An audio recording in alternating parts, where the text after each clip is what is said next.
right, so we've got some more good polling data, especially polling data that sticks with the line that Bernie Sanders is the most electable candidate against Donald Trump. He is the strongest Democrat to beat Donald Trump in the race, okay?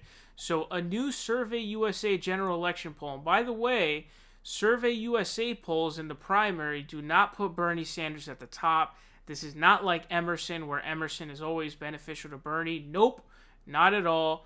In fact, they kind of teeter towards Biden a little bit in the primary polls.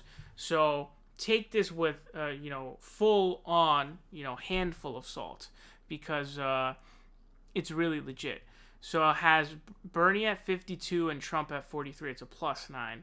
Biden at 50, Trump at 43. It's a +7. Bloomberg's at the same. That's insane. Buttigieg is at +3. Warren is at +3. And then there's some even more numbers. Yang is at +2, which is atrocious. Steyer is tied. Klobuchar is losing to Donald Trump by 2 points. And then Tulsi Gabbard is losing by 5 points. So I know I did a separate video about the idea of Tulsi having this crossover appeal as the vice president. Yikes, doesn't look like much crossover appeal if you ask me.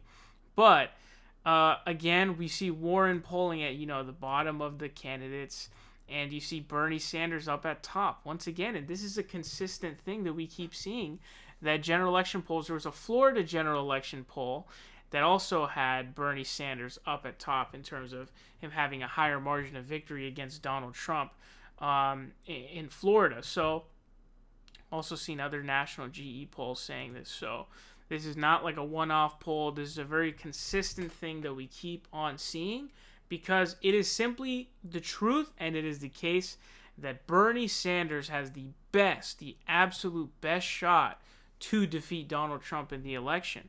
And so it's not just an analysis of where did Hillary go wrong? She lost the Rust Belt. Oh, look, in the Rust Belt, what is the most important to people? Their jobs. What has been happening to their jobs? They've been being shipped overseas. So Donald Trump comes out and says, we're going to bring your jobs back. Hillary was the TPP queen. Who are they going to vote for? It's not just that analysis, okay? It's also backed by just hard data, all right? Hard data. And so a lot of times it's ironic, because the Democrats who claim that they're the ones looking to defeat Donald Trump above all else, it's funny because the Democratic primary polls, Bernie fares a lot worse in nationally than he does in the national general election polls against Donald Trump. So if they really cared about defeating Donald Trump, they wouldn't get in the way of a candidate who would defeat Donald Trump with the heaviest of margins. So once again, really good polling data coming from Bernie, okay? Once again.